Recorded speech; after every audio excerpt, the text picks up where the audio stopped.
दोस्तों, इस सीजन के विनर को जितनी जलालत, जितनी बेइज्जती सहनी पड़ रही है, इससे पहले मैंने नहीं देखा कि कोई इतनी किसी की बेइज्जती करता हो और वो विनर होके भी सह रहा हो। पीआर टीम, पीआर मशीनरी दिनों रात जस्टिफाई करने में लगी हुई है कि हाँ भाई ये रियल था, ये रियल डिजर्विंग बंदा था, इसको असली वोट पड़े थे। भाई कहाँ से वोट पड़ गए? एलियन ने आके डाल दिए या उसके फॉलोअर इतने थे? 6-7 लाख फॉलोअर थे उसके।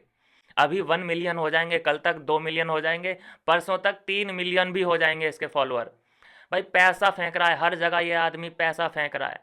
देखिए कि जिस तरह से सेटिंग इसने एलविस यादव से कर ली, क्या बड़ी बात है कि इसने मेकर से भी की हो। ये सेटिंग बिठाने में मास्टर मास्टर है ये बहुत बड़ा ठिरकुल्ला आदमी है। भाई दबे ठिरकुल्ले का मैं मतलब बता दूं, जो ओछी हरकतें करता हो, ठिरकुल्ला पना करता हो, उसको ठिरकुल्ला बोलते हैं। तो ये वैसा ही हर जगह सेटिंग बिठा देता है, हर जगह शॉर्टकट मारने की कोशिश करता है ये 48 का, लेकिन अपने आप को समझता है ये स्वीट 16, इसलिए ये ठिरकुल्ले वाली हरकतें करता रहता है। तो अगली बात पे आते हैं कि सारा और अरफीन ने बहुत बड़ा खुलासा कर दिया है। मतलब एक होता है कि चलो जनता का ओपिनियन है, आधी जनता कह रही है कि चलो ये डिज़र्व करता था, आधी जनता ये कह रही है चलो अनडिज़र्विंग था। ठीक है, चलो जनता का ओपिनियन अलग अलग हो सकता है, लेकिन जो इसके साथ थे अंदर, वो तो कोई कह दे, वो तो कोई कहे कि भाई ये रियल डिज़र्विंग आदमी था। सबके मन में डाउट क्यों है? जो अंदर थे सबके मन में डाउट है कि ये कहाँ से बन गया भाई।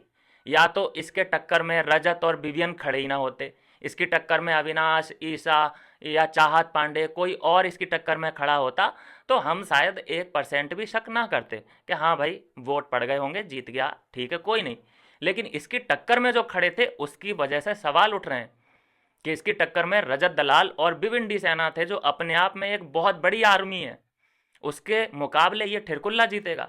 मतलब इसके जो फॉलोअर थे उस वक्त 6-7 लाख थे, अभी 1 मिलियन भी हो जाएंगे, कल तक 2 मिलियन भी हो जाएंगे। तो कैसे इसको वोट पड़ गए? एलियन आके वोट डाल गए इसको कि क्या कर दिया, किसने, कहां से वोट भैया? मतलब या तो हम भैया बेवकूफ़ बैठे हैं इधर। अगर ये वोट के हिसाब से ही जीतता ना, तो ये वोट के हिसाब से तो ये इविक्ट हो गया होता पहले ही हफ्ते में। यहाँ वोट का कोई खेल इस सीज़न में हुआ ही नहीं है। इसीलिए इस सीज़न की जो ट्रॉफ़ी है वो मेरे लिए 8 किलो का लोहा है और उसके कोई भी मायने नहीं है। ये बिल्कुल डिलीट करना चाहूँगा मैं इस पूरे सीज़न को अपनी मेमोरी से। ये मतलब वर्स्ट केस था, वर्स्ट सीज़न था। इंजॉय पूरा आया, मज़ा पूरा आया, हमने मज़े भी लिए, लेकिन लास्ट में जो ये रिज़ल्ट किसी और के पक्ष में जाना चाहिए था, वो इस ठिरकुल्ले के पक्ष में चला गया। अच्छा, पीआर टीम हर तरह से जस्टिफिकेशन देने की कोशिश कर रही है कि भाई ऐसा थोड़ी ना होता है कि तुम ये कह रहे हो कि उसके फॉलोअर कम थे तो वो डिज़र्व नहीं करता। ऐसे तो जन्नत जुबैर के फॉलोअर 49 मिलियन हैं और शाहरुख खान के 47 मिलियन हैं। तो क्या शाहरुख खान कम टैलेंटेड हो गया, जन्नत जुबैर ज़्यादा टैलेंटेड हो गई?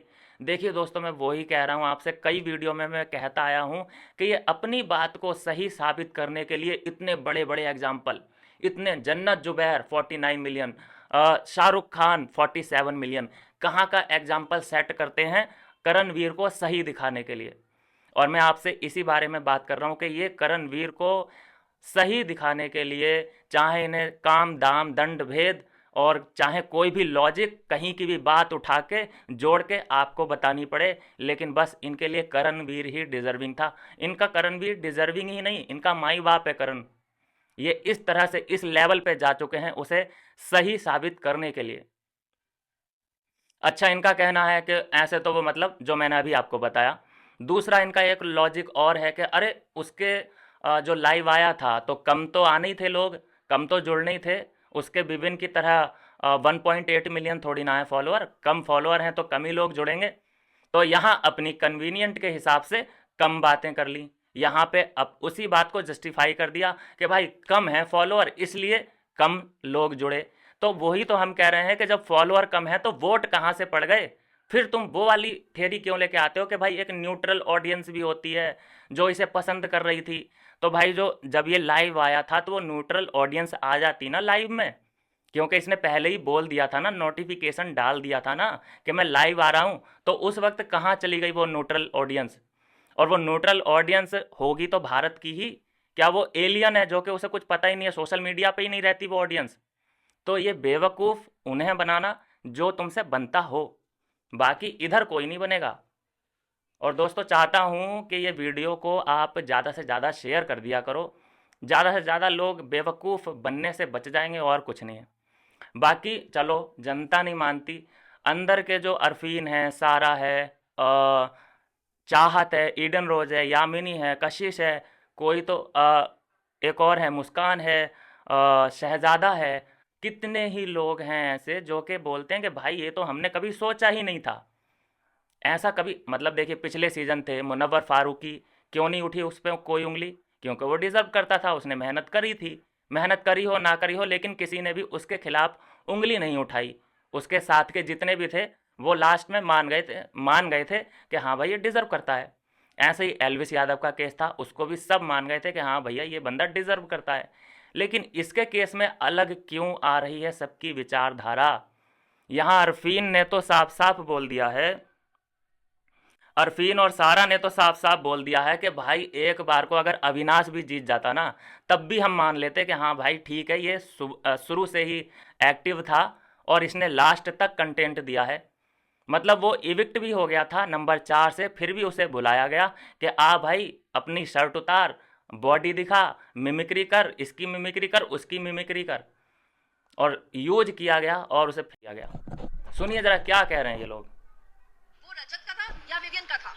मैं ये भी बोल रहा हूँ कि मेरी और अविनाश की नहीं बनती थी, लेकिन मैं बोल रहा हूँ कि Avinash should have been more than Karanveer. Absolutely. तो कम से कम वो आदमी ने शुरुआत से एंड तक कुछ ना कुछ किया, सही बात है। एक्टिंग सब कुछ। लेकिन करणवीर ने जब तक उसको मोटिवेशन नहीं मिली है फराह खान से और उसकी friend Farah Khan, he was doing nothing. In fact वो बोलता था कि I am to intelligent for this show.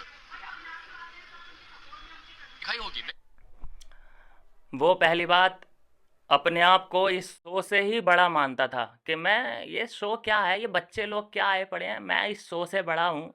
आपने देखा होगा शुरू में तो इस शो को वो सीरियसली ले ही नहीं रहा था। शुरू में अगर भाई जो रिस्पेक्ट करता है इस शो की, तो वो हर टास्क को करेगा, हर एक्टिविटी में वो बढ़ चढ़ के हिस्सा लेगा। लेकिन उसने बस दरकिनार सीधे वो साइकिल पे चढ़ता था, जिम करता था, आपने सब देखा ही है। शुरू में तो वो टास्क भी नहीं कर रहा था, लेकिन जब उसे पॉइंट आउट किया गया है, उस पर उंगलियां उठने लगी हैं, तब जाके वो उठाए कि हाँ यार जीतूंगा तो मैं ही, लेकिन भाई मेहनत तो करनी पड़ेगी, नहीं तो ये तो बहुत ही गलत इमेज बाहर जा रही है मेरी। ये मजबूरी बनी उसकी फिर टास्क करना, नहीं तो पता तो था ही उसे कि होना क्या है। बाकी स्टेज पे आया है तो एक्टिंग करिए ऐसी कि ओ मैं नर्वस हो रहा हूँ, नर्वस हो रहा हूँ, नर्वस। पता होता है कि हाँ मैं जीत रहा हूँ, लेकिन नर्वसनेस तो होती है क्या, कि एक अच्छी एक्टिंग भी करनी है नर्वस की, क्योंकि वहाँ पे ज़्यादातर लोग नर्वस ही होते हैं उस जगह पे जाके। तो इसे ये एक्टिंग करनी थी कि ओ मैं कुछ नहीं जानता रिजल्ट के बारे में कि क्या आने वाला है। बहुत ही ठिरकुल्लापना इसने दिखाया है, जनता को ठगा है, और हम इसे माफ़ करने के मूड में है नहीं। एक अपोलॉजी आने वाली है, एक ऐसा ज्ञान आपको मिलने वाला है जो पॉडकास्ट होने वाला है एलविस यादव की तरफ से। तो भैया बता देना कि कितने लोग हैं जो कि उसे माफ़ करने के जोन में हैं, माफ़ करने के मूड में हैं। मुझे तो नहीं लगता कि मैं उसे माफ़ कर पाऊँगा, क्योंकि उसने दूसरों का हक मारा है, दूसरों के करियर पे उसने उंगली उठाई है, दूसरों की पर्सनल लाइफ, ज़्यादातर बग्गा पाजी, इनोसेंट मैन, उनकी पर्सनल लाइफ, अविनाश की माई बहन, सबको उसने खींचा है। विवियन को कमज़ोर करने के लिए बार बार उसने बोला है कि अरे तू ये जो कर रहा है वो तुझे बाहर देख रही होगी, तेरी बीवी, तेरे बच्चे देख रहे होंगे, तेरे फैंस देख रहे होंगे। ये बातें मैं तो कम से कम नहीं बोल सकता। तो यह है दोस्तों अभी की अपडेट। अनडिज़र्विंग है ये, और अनडिज़र्विंग ही रहने वाला है, चाहे पीआर कितने भी घोड़े खोल ले और कोई भी लॉजिक लगा ले। उसका लॉजिक अगर मेरे सामने आएगा तो वो 2 मिनट नहीं रुक सकता, सब खत्म।